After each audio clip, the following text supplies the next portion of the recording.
দিনহাটা শহরের 2 নম্বর ওয়ার্ড এলাকায় দিনে দুপুরে এক বাড়িতে দুঃসাহসিক চুরির ঘটনায় চাঞ্চল্য ছড়ালো।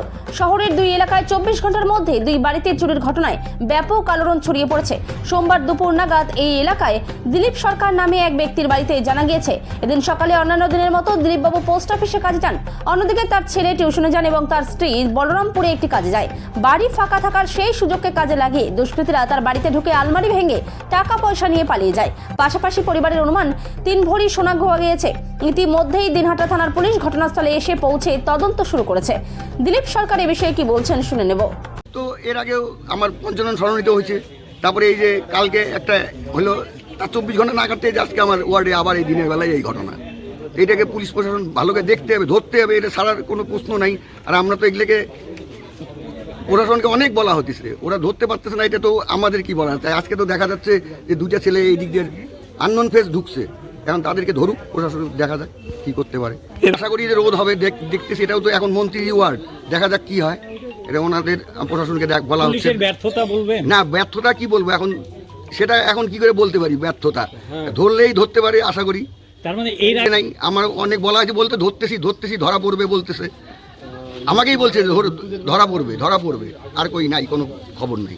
কি নাম আপনার? চঞ্চল সাহা। কি কেউ ছিল না? না, কেউ ছিল না। কটায় বেরিয়েছেন আপনারা? ঠিক আমি পোস্ট অফিসে কাজ করি, হ্যাঁ। ঠিক রেগুলার যেমন 10টার সময় যাই, ঠিক আজকেও 10টার সময় গিয়েছি আমি অফিস।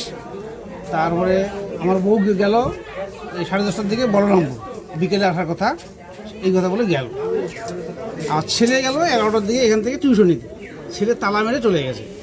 এবার টিউশনি থেকে এসে দেখে তালাটা এই অবস্থায় ভেঙে পড়ে আছে। তারপর ভেতরে গিয়ে দেখে যে সব কিছু এরকম ভাঙা। তারপর ছেলে বাইরে বেরিয়ে আমাকে ফোন করলো যে বাবা এইরকম অবস্থা, তুমি একটু বাড়িতে আসো। আমি সঙ্গে সঙ্গে আসি, আসার পরে দেখি এই অবস্থা। তারপরে এই লোকজন জড়ো হলো, পরে আমি থানায় গেলাম। থানায় গিয়ে বললাম ডিউটি অফিসারকে, উনি বললেন ঠিক আছে আপনি যান, আপনার বাড়িতে পুলিশ যাচ্ছে। কখনো কি কোনো সন্দেহজনক কারো এদিক দিয়ে আনাগোনা? না, এইরকম তো না, এরকম আছে ওই জায়গায় যে পুরো মানে প্লাস্টিকের প্যাকেট ঠেকেটগুলো পুরায়, ওরাই যাতায়াত করে এদিক দিয়ে শুধু।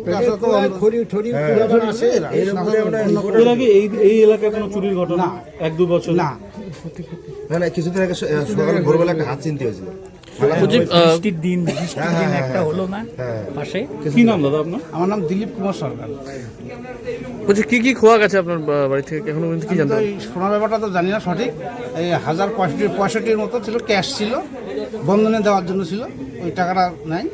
আর সোনা দানাটা বউ জানে ব্যাপারটা, বিশেষ করে ও তো আমার অসুস্থ হয়ে পড়ে আছে। আর সোনা দানা তো উনি ওই রাখে, আমি তো হাত দিয়ে ধরি না। ওগুলো আই দিয়ে কতদিন হবে? ঘড়ি 3 কিরকম দাম সোনা দেখো।